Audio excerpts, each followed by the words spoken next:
Now, this is a matchup that I am very excited for. It's time for a Protoss versus Terran between two of the very best players in all of StarCraft 2. Spotted right here in the bottom left-hand corner in game number 1 of this best of 5 series.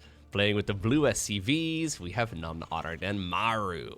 All the way in the upper right, representing the red Protoss, we have MaxPax. MaxPax versus Maru in a best of 5 series. This was recently played during the RSL. I haven't seen the games yet, so I'm very excited to find out exactly what ended up going down between these two legends, because both of them are looking ridiculously good right now. Admittedly, I've mostly seen Maru play Terran versus Zerg on the new patch so far. I think I've seen him maybe play 1 or 2 series of TVP, but there's no denying that he is extremely good yet again. MaxPax, though, I mean, a player I'm very familiar with, he doesn't really seem to lose to any Terran player other than Clem. He obviously plays against Clem all the time in any of the weekly tournaments. But, yeah, other than Clem, he just seems to dismantle every single last one of them. Now, we're starting the series off on the map Celestial Enclave. Sorry, Celestial Enclave. No, I gotta put a little bit more feel into it. The Celestial Enclave. Okay, there we go. Sorry, if I'm gonna do it, I have to do it right. For now, though, early probe scout right there for MaxPax, just to confirm that everything is normal.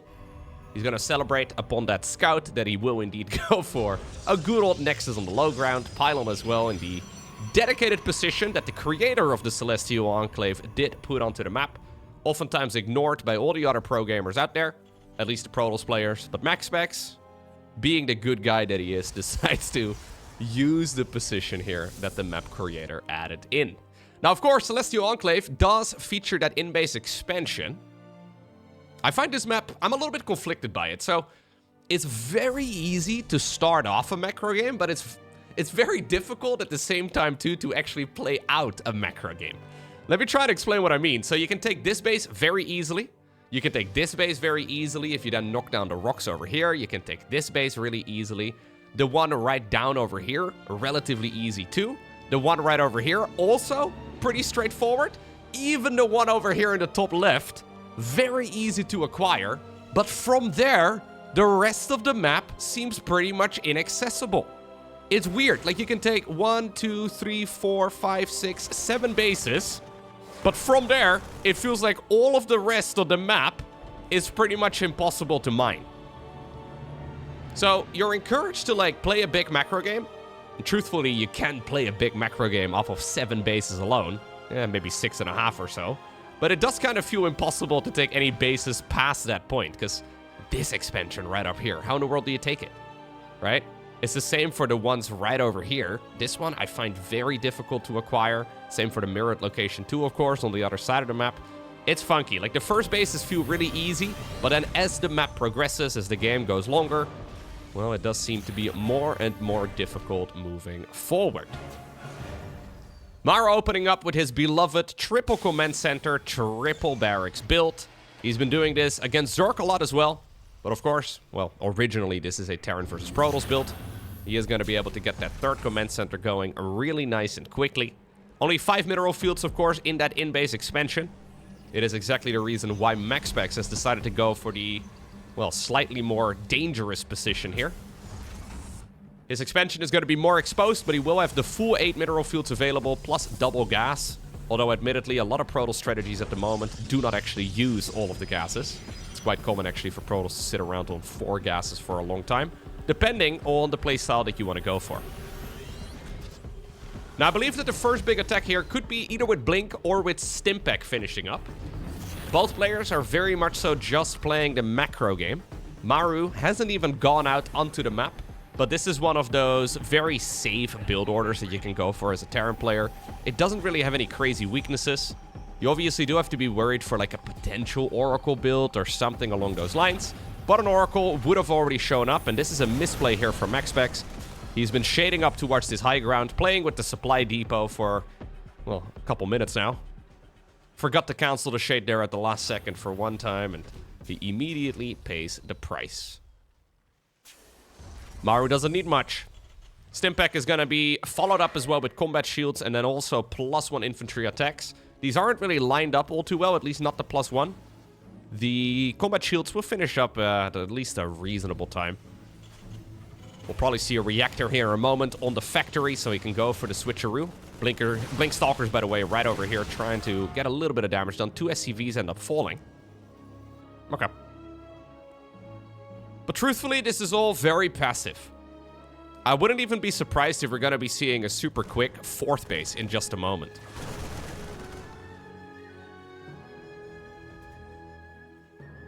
MaxPax, of course, has now seen that Terran is already stuck on 3 bases, right? So they already have a 3rd. Usually, Protoss does want to be a base up, but apparently, MaxPax, for the time being, is just going to add on additional production. He knows that it's very likely there's going to be a very big attack here in a moment from the Terran, so you do have to make sure that you get at least some defensive measures done. I don't think Colossi are going to be out in time, but Blink can certainly be followed up here very nicely with Charge, and Charge is really powerful. Ooh, when it comes to stopping those big attacks. Another base over here with only 5 mineral fields, but a double rich Vespian gas geyser over there on the low ground. MaxPax taking a little bit of creative liberty when it comes to the expansion patterns here. Usually this is not quite how you start things off on this map, but he apparently believes he can get away with it. All right.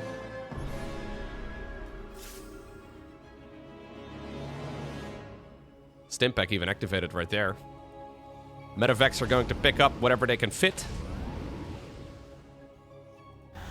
There is in the meantime also a Prism that has moved out. These may accidentally pass each other by.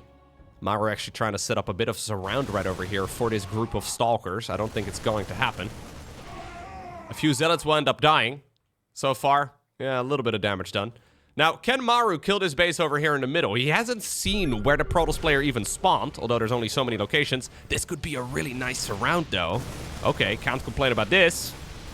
Good snatch right here from Maru, who's gonna get quite a few Stalkers for his troubles. In the meantime, though, that Prism has moved in, and this is scary, right? When suddenly a big warp-in of Zealots appears in the main base. Hold position right here from Maru, though, making it difficult to actually deal damage with the Zealots. Nice positioning across the board here from the Terran, but he's still taking a bunch of SCV losses. Looks like a supply depot is going to fall as well. Probably about 8 or so SCVs, maybe 9 or so SCVs in total, unless he's not going to deal with that one.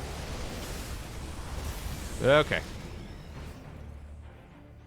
An eye for an eye. Both players taking a bunch of losses. Sure, 12 SCVs is nice, but nothing really to be too concerned about, especially when you're already going up to 4 command centers. Colossi are going to get their ranged upgrade eventually. Zealots are going back in for more. He really wants to try and prevent those missile turrets. I think the missile turrets, though, will certainly finish up at some point. And it's going to be difficult to continue harassing with that Prism moving forward. MaxPax, though, already takes another base.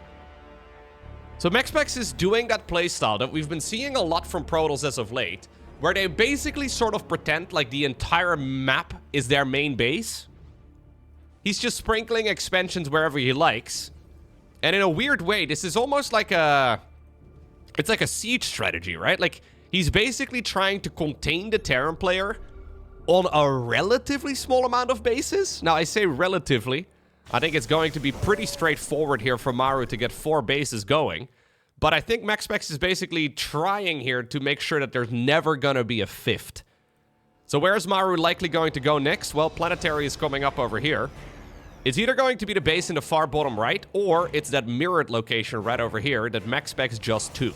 And if you can somehow, some way, prevent the opponent from ever getting a 5th base up, they will bleed out. It's going to take like 20 minutes. But at some point, they will run out of cash. And I believe that's what we're seeing right here from MaxPax. Taking the whole map to his advantage. Nice little bit of harassment yet again, though, but also good defense here by Maru. Anticipating this sort of play. Prism ends up going down. Zealots are going to get destroyed. Only 4 SCVs died this time around. Command Center number 5 starts up. MaxPax trying to be a bit of a bully. But Maru not really allowing him all too much just yet. Looks like we're going to be getting a secondary source of splash damage here in just a moment. Those Colossi are going to be joined by a bunch of High Templar. Now, because there haven't been any High Templar out on the map yet, the Ghost production only just now started up. We already have a transition towards the Fusion Core, and then also, very likely at the very least, the Liberators here in just a moment. Double Command Center coming up. We're actually just going big macro here. Most Protoss players are very happy to play the big macro game. This is what we've been seeing Terran players struggle with for the last couple of months. I have casted many games featuring the top-level Terrans, and many of them are feeling compelled to go for 2 base all-ins because they really do not want to play the late game against Protoss. So we'll see. Maru has definitely chosen to play like this, right? Like, he doesn't have to do this. He could have chosen a different strategy altogether. But he is happy, apparently, to, at the very least, test the waters here in the first game of this series. Against, well, one of the very best Protoss players on the planet.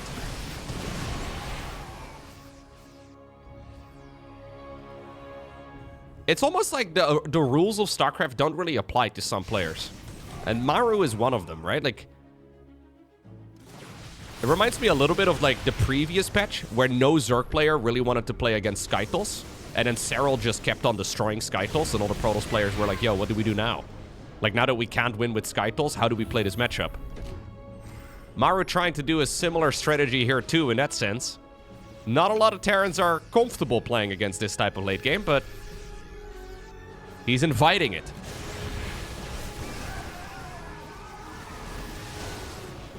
Not going to be able to chase this down. Mostly, I think, just trying to get this base up. But this is what I'm trying to point out earlier, right? What I tried to point out a little bit ago. It's very difficult for Terran to take more bases from this spot.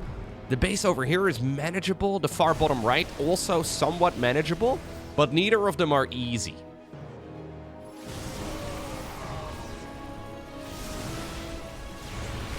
MaxPax already has all of those bases taken. MaxPax already has all the bases that he can easily take. Much easier for Protoss in general than it is for a Terran. What Maru is doing very nicely, though, is deflecting all of these Zealot run-bys. Not really allowing a whole lot of damage here from the Protoss in general. But it does mean that the bank is going to build up right now for Max. We already see it reflected here in the resource count at this point in time. He's been maxed for a while. He's been MaxPax. And I think this is, yeah, not going poorly here for MaxPax. This is exactly what he's been trying to aim for. Good storm over there. A little bit of damage done to those command centers. And it's going to be like a 20-minute drag here for Protoss, but if he can somehow keep this Terran player occupied on the bases that he's got right now, he's going to have way more stuff in the late game. Now, there is a flank being set up here by Maru. Not going to happen. So how is Maru going to break out of this contain? It's a weird contain. But how do you now take a new base? Both of the easy, relatively easy, to acquire bases are spotted by the Protoss. There's Zealots parked on both locations. These storms are starting to look mighty oppressive. Kill right there on one of the command centers that was still building. Load of resources available. Now this Zealot overextension here is maybe going to be somewhat painful. One thing, though, that is looking really good is these Terran flying units. He's actually going to be able to destroy all of the big boy units for Protoss. And that's going to open up the opportunity now to go into Liberators. Maybe that's the way to get the job done, right? Try to snipe that army and then do a big transition towards Liberators. Liberators, by the way, are likely, well, pretty much to spawn with the +2 attack. We already have the first batch out. Advanced Ballistics is already available, too. We have the Caduceus reactor upgrade already done as well for Maru. Problem is, MaxPax has a bank that is so big that he can basically keep this transition going for a long time to come. And pretty much like you would as a Zerg player, I mean, minus the Banelings, he just destroyed that base in a heartbeat. Yeah, maybe 2 heartbeats. Maybe like an athlete's heartbeat, you know, like a pretty slow one.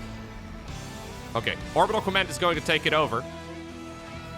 Critically for Maru, though, he does have a new base up right now, a new mineral line to be mining from. MaxPax decides to take, well, one of the difficult to acquire bases. One in the top left, not even fully saturated yet. Oh, Liberator's a little far forward. He has not gone critically here for a transition towards Skytos. Misrallied Colossus, but no transition here towards Skytos. Yeah, he starts it up now, but it's slow. I feel like if you're gonna do this, you needed to start it up earlier. It's going to alleviate a lot of pressure on the Terran player, but I guess maybe because this base is taken over here right now, MaxPax has been forced to shift gears entirely. But you can feel, right, why Terrans really don't enjoy playing against this type of late game very much. Because you knock down one army, you get the perfect fight, and about a half minute later, there's another maxed out army. Protoss taking a page out of the Zerg book. Maru, though, is slowly starting to gobble up the map. As a matter of fact, right now, he's got more mineral fields that he can reliably mine with the units that he's got. Oh, once more, this is a perfect engagement here for Terran. Yeah, without splash damage, this is the type of Protoss army that just decimates. Okay. Or gets decimated? Probably better. It disappears. Anyways, those Liberators are insane. These Liberators are so freaking dangerous. Obviously, the Bio Army on the ground is what is enabling them. Yeah, and this is the vibe I've been getting from all those Maru games lately. Maybe a lot of people don't enjoy playing late game. Maybe a lot of Terran players are trying to get this type of matchup done by minute 8. But the rules apparently don't apply to Maru. He's navigating this brilliantly. MaxPax is going to be very upset when he realizes that this base is taken. Now, it is going to be an easy snipe, I guess, for the Zealots and also for the Stalkers. But the fact that Terran was mining that in the first place is exactly what you're trying to avoid. Base in the far bottom right too, by the way. MaxPax trying to hide the probes over there. This is where Terran previously was trying to take a planetary.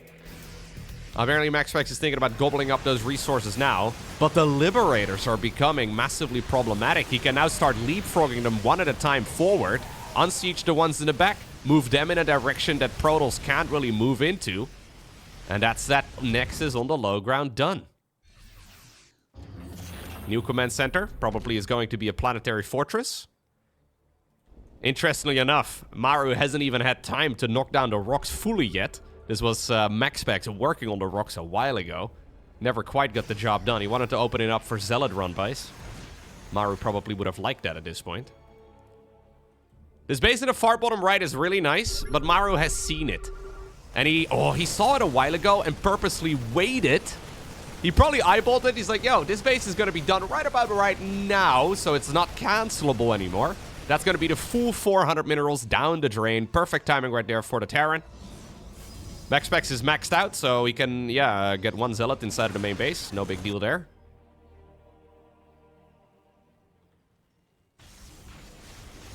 Additional Stargates coming up. Fleet Beacon, Dark Shrine. Everything's building up right now for Max. But I would have liked to see this. If we're gonna play this style, I would have liked to see the Stargate transition like 5 minutes earlier. It feels very late to me now. Usually you make the choice either to play the Gateway style with some Robo and High Templar for support, or you go into the late game Skytos ball right away. MaxPax is now doing a mix of the two, and I feel like rarely in StarCraft does a mix of multiple playstyles work out favorably. Still though, a massive economy here for MaxPax. Even though Maru has knocked down a couple of those bases, there are still plenty of mineral fields available. But we are now kind of getting to the point where this death ball of a Terran army feels unstoppable. In straight up engagements, this Bio army with the Liberators for support, they just hit so freaking hard. Tempests, though, are coming now for MaxPax, and that's really what he ultimately needs here to be able to reliably deal with this type of Protoss, or with this type of Terran army. 10 Liberators, you're not going to be able to kill it with Stalkers, especially not on a map with this many choke points. Oh, he's trying to drag these units in. Good EMP as well. Maru is just an absolute monster. I watched some Maru games earlier this year, and I really wasn't too impressed.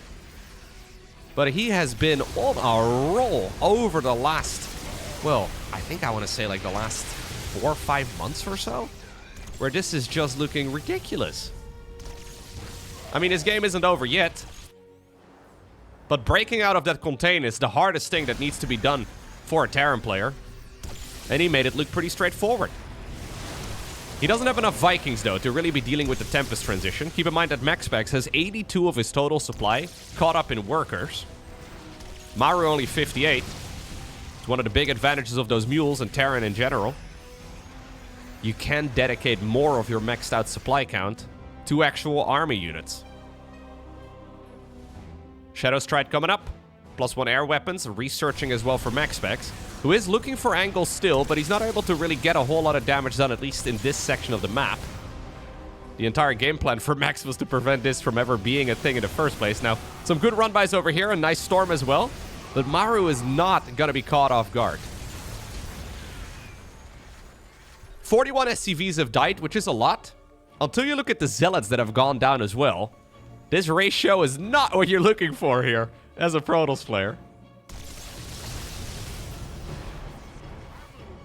Observer here, yeah, is going to be scanned immediately. Easy spot. MaxPax, though, doing a good job keeping his eyes on all of these little run-bys as well. And he does now have this high ground base going, which is critically important. Very difficult, actually, for Protoss to hold onto it. I wouldn't even mind seeing some static defense added into that mix. Maybe some shield batteries, some photon cannons, that sort of thing, just to secure that position more. Because, I mean, it's still a contain, right? In a very weird way, even though MaxPax wanted to contain, like, the first quadrant of the map. Now the game has progressed past that point, and he's continuing the same line of thought, at least. Different unit composition, bigger Terran economy, but MaxPax has still got that income advantage, and he's headed for, I think, about probably 17 minutes or so of the 22 minutes that this game has been going on for. More and more command centers added into the mix. We have 7 orbital commands available at this point in time.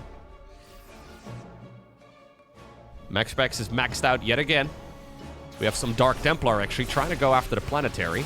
Stalkers going in yet again. This is a difficult base. What about this fight, though, from the back? Maru now uses this as an opportunity to try and collapse on some of those very expensive, longer-range weapons of the Protoss. Tempest die. We saw the Colossi taking a beating as well. Disruptors coming up here for Max. Okay. Curious choice, that one.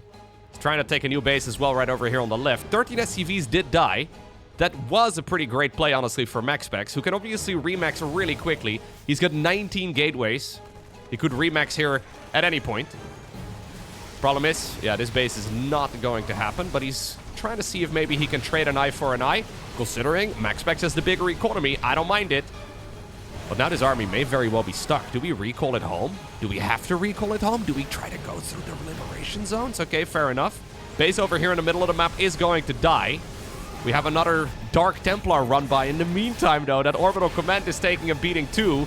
Base over here in the middle does go down. We have a blink around the side as well. Stalker's trying to grab a couple of freebies. Nexus on the right dies. Orbital command not lifted off in time, so the Dark Templar get the big reward as well for their troubles. Disruptors and Tempest right now on the back of this. MaxPax really picking up the pace, trying to create as much chaos all over the map. And I think it's working out for him. The Dark Templar here are really, really annoying for Maru. Maru now down to only 25 workers, but he does have a phenomenal army.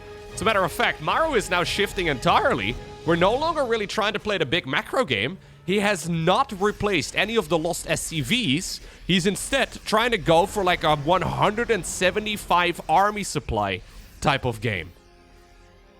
MaxPax is not replacing probes that much either, although he's going back up to 60 here. It means that Maru is going to have like one gigantic army to clear the entire map with. There will be some income, but he's not going to be able to really properly compete with the potential mining here from MaxPax. Looks like another command center is going to break. A couple of Tempests here not coming in from the right angle. Disruptors here also kind of misrallied. MaxPax playing at nearly 400 average actions per minute, but still having a couple of slip-ups here and there. Remaking the base over there. Remade the base over here on the left as well. MaxPax honestly playing a very fast game. And Maru is trying to chase this army. Like, in a straight-up battle, this Terran army is way better. But MaxPax is not planning on giving him a straight-up battle. What about this? Oh, the disruptors. Okay, get a decent couple of hits in. Keep in mind that with the new buff to the height, or to the ghost rather, HP, disruptors no longer one-shot ghosts. Bunch of zealots over here on the left side as well. There may have been some Dark Templar in the mix too. MaxPax's army, though, is dwindling. I think the transition towards disruptors against somebody of the caliber of Maru may have been a mistake. Yeah, he's no longer really able to keep this ball rolling. And Maru had to fight for this win, but it is a win in the end. Next up, we find ourselves on Tokamak. Game number 2 in this best of 5 series. By the way, anytime you see this in the replay, MaxPax GLHFs, I can actually show you this if I back up a couple of times. Yeah, MaxPax GLHFs before the countdown of the game. So when you load the replay, the countdown is not included, but if you hit the back button a bunch of times, it does include it at that point in time. Anyways, it sometimes looks like MaxPax never responds to the GLHF, but it's because he does it during the countdown of the game, which apparently, when you load up the replay, is not considered to be part of the game. He's not being rude. Although there have been some players that never GLHF'd. There have also been pro gamers out there that never GG'd. Not really the case anymore these days. You know, I am a big advocate for GGing every match. But at the same time, watching pro gamers rage quit is also highly entertaining. I think you should definitely GG all your games. But it would be nice to have some more ragey players, you know, just for the entertainment value. Maybe I'm a weirdo. All right, looks like we're gonna open up with an engineering bay block. One of the most obnoxious strategies to deal with here as a Protoss player. But then again, at this level, it doesn't really matter all too much. MaxPax is likely going to see this. He wants to build a Nexus here. He's going to see this, though. And he will likely go for the third. Or the forward expansion instead. Yeah, makes a lot of sense. We have the SCV patrolling the alternative third base location. This is annoying. I think it's an extremely good style, the engineering bay block. I think this is extremely good if you're a ladder hero. But at the professional level, nah. Unless you are Maru, and you actually are almost like, you know, maybe this is supposed to be like one of those sheep dogs, you know, like the dogs that are really good at like herding sheep. Maybe he is trying to force Protoss into this forward expansion. We'll have to see exactly what Terran's going for. But NG Bay block over here and then blocking the base over here, it must mean that Protoss goes for the forward base in this direction. I'm not sure. But if you want to go for like a siege tank based attack or some sort of like 2-base all-in, having your opponent take this base is preferable. Because it's way closer to the Terran side of the map than the other alternatives. Anyways, it's going to be Blink Stalkers again for MaxPax, it looks like. Unless he wants to take a page out of Hero's book and go for like a charge first, but I doubt it. That's certainly something you can do. We have seen MaxPax experiment with it quite a lot. Cheeky little Reaper, though, being annoying. 1 kill so far. Has to run away. Okay. So it is a double command center opener here for Maru. But of course, this is all much quicker tech. MaxPax can't quite see. I would imagine if this adept moves all the way to the corner, it also is not going to be able to pick up on the factory. So it becomes a little bit of a guessing game. Reaper at the front as well. Tries to get some more damage done, but there has been a shield battery ever since the very beginning. Okay. Medevac, Widow Mines, and all the rest of it. Tech Lab right now on the back of this. Okay, so it's going to be a double Widow Mine drop. We'll have to see how much damage he can do. So in the previous game, Maru opened up with very fast triple command center. I don't think he finished the starport until like minute 7 or so. In this particular instance, the starport is already producing units. So it does, of course, mean that now the action is certainly on the Terran. He needs to do something with this type of build. MaxPax also opening up with the good old double gateways. Third gateway right now coming up. No surprise there. I think double gate start would be a little bit unnecessarily greedy. Adept sacrifices itself for the scout. And now MaxPax sees exactly what he's playing against. This is going to give him indications, indeed, that this will be a push from the Terran at some point. It has to be. Widowmine drop, by the way. Oh, one Widowmine has been dropped off in the middle of the map. We'll have to keep an eye out on exactly what that plan is. Widowmine drop, though, is now arriving. Ah, we're going to try and drop one in the main and then walk one into the... Well, I guess we can call this the natural? Very weird way to do it. Crossing his fingers and hoping that maybe there wasn't going to be any vision. Constant retargeting, by the way. Nice movement here, though, by the Protoss in general, but also a lot of lost mining time. Maru's strategy there was to hope that his opponent wasn't looking at the minimap. Yeah, pro gamers in general, when they are not looking at the middle of the screen, they will be glancing at the minimap continuously. It's one of those things you don't really notice. This is a scary attack, though. A very large amount of units, and Maru is going to pull some of the boys. Yeah, so this is the style that a lot of Terrans have been executing lately. And apparently Maru is going to bring it out as well. Vikings on the ground are really dangerous. There's really not that many units available at this point here for MaxPax, who starts up charge now. That means he has to deal with this with just Stalkers, pretty much. Maru, though, only on 30 SCVs, so this is for all intents and purposes an all-in. Probes are already pulled. Here's the siege tanks, though, retargeting. Immortal in the front. Widowmine, nice hit. Looks like the siege tanks are going to get destroyed, but there's really not much left over to try and deal with all of these Terran units. Yeah. You can see, right, why we had the engineering bay block and why the SCV was blocking that expansion on the left. Maru, pretending like he is a sheepdog over here. That sounds rude for some reason. Anyways, he herded his opponent in the perfect direction and struck while the iron was hot. Game number 3.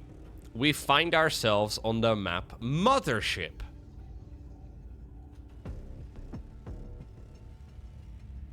Maru going for strategies that are complete polar opposites.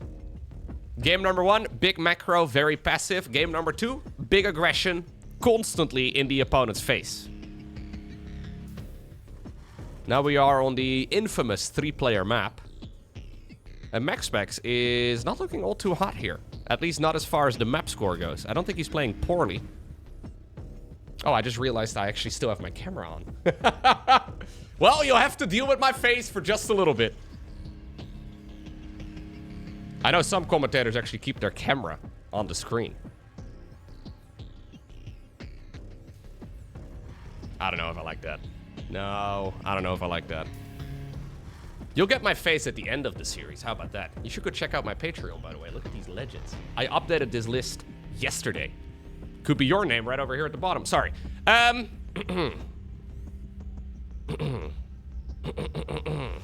right. Excellent. Professional commentator, back in action. Now, I have casted games in the past with my face cam on it. And then I realized that sometimes, I don't know, when I'm talking about games, I look even nerdier than I am.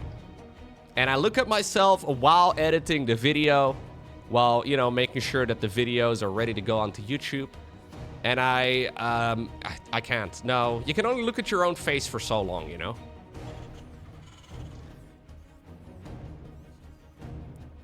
Nah. You know how, like, if you listen to a recording of yourself, your own voice sounds kind of weird to you? Now imagine you have to listen to yourself and see yourself make dumb faces at the same time every day as well. I don't know. I don't know. I'm good. I'm used to my own voice at this point. I mean, it's been a long time. You know what does actually catch me off guard? Every once in a while, I do, for example, some voiceover work in Dutch. And when I hear myself talking Dutch, It's cringe. It's terrible. I hate listening to myself in Dutch. For some reason, English is fine. I don't mind. But Dutch, that's where I draw the line. Stargate opener, by the way, right here from MaxPax.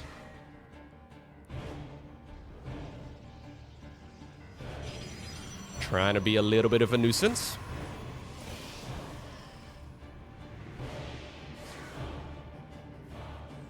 I don't even know if Dutch is a real language. Maybe. Maybe.